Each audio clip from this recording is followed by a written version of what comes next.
Made it this far in the video. You're probably wondering, what is this about? Why? What are you showing me here, Jeff?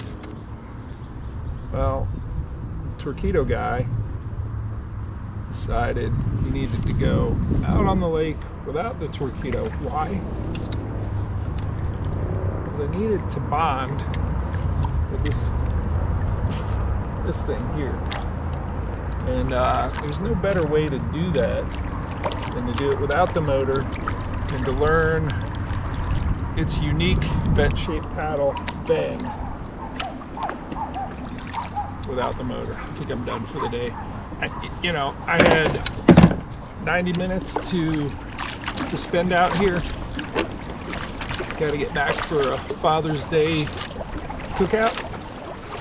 Actually, I had more time in drive time here to Lake Marburg than I did on the water. It's still worth it.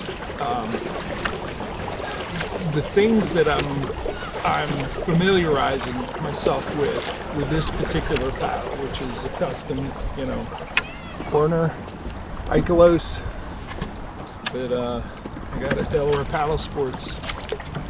Ryan ordered it for me. Nice paddle, super nice paddle. It's exactly what I wanted. But what I was getting used to were things like the one-hand paddling, using my elbows to position, doing draw strokes, getting used to it. More than anything, getting used to when I transition from the fishing rod and there's a line still out there to picking it up. What's the position that's in? And I've got it wrong a lot today because the previous one I had was a little bit different angle. This bend is unique, and I'm just bonding with it. I'm getting used to it because when I go back to the motor, there are things that this paddle does that the motor cannot, and it's little nuanced movements that really are all about positioning your boat before you make a cast.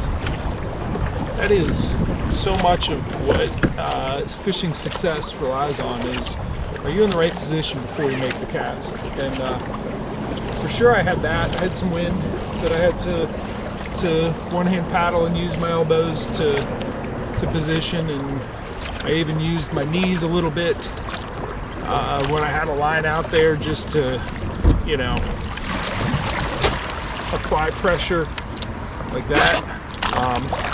Elbows, knees, your torso to a certain extent. I don't just mean torso rotation. I mean like you do this.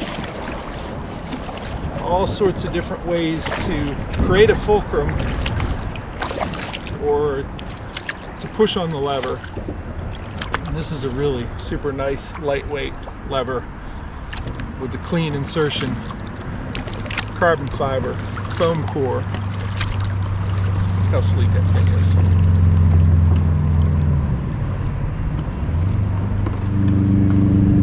I'm so happy with it, but not used to it yet. That's what today was about, getting used to it. So that when I go back to the motor, I got that familiarity, I got the power, I got, I'm just bonding with it. And I got the ability to mash the throttle on the Torqeedo, go up through a lot of current, and then add power with this right here.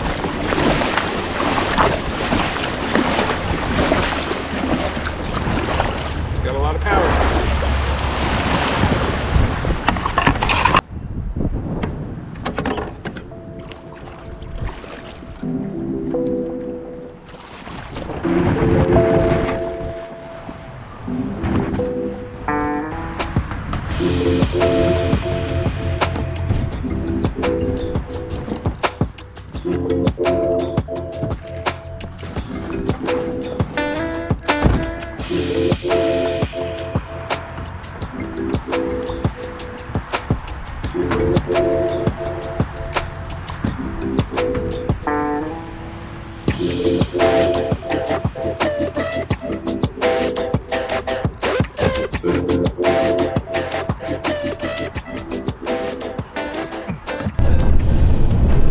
Still with me? You must be a 3%er. Well, the 3%ers get the good stuff. The fishing that I was doing today was with a trout magnet, targeting bluegill. And I caught green sunfish, some bluegill on beds, yellow perch, got a small bass in the mix. But of particular note, this time of year, June, I'd say even into July, bluegill beds are big bass hotspots. Once the bass are done spawning, they're gonna hang out near the bluegill because there's chaos going on there. There's absolute predation of eggs by smaller bluegill and the bigger bluegill, and there's just all kinds of stuff happening. Chaos. Like this bumpy road that I'm on. There's chaos. And the chaos attracts the bigger bass that want to eat bluegill. Usually the smaller bluegill that are being chased away from the bed from the bigger spawning bluegill. So a tactic, and I've done it, and it works. Early summer, you just mark waypoints every time you see a bluegill bed. Or you never see one, you always see like 12 or like 30. Mark those, go to them. Spend a day marking them and fishing for them and having fun, because it is a lot of fun. I caught a lot of fish in 90 minutes. But mark them with waypoints. Then you have a milk run to go back when you're bass fishing. Throw a Senko at it. Throw a bluegill like a jackhammer that's got a gold skirt on there. Throw dead stick a fluke on it. I saw 3 bass in that one bluegill bed or area that were all over 3 pounds. I think there was one that was a legit 5, really. So just a little tidbit for those of you that stuck around to the end. See ya.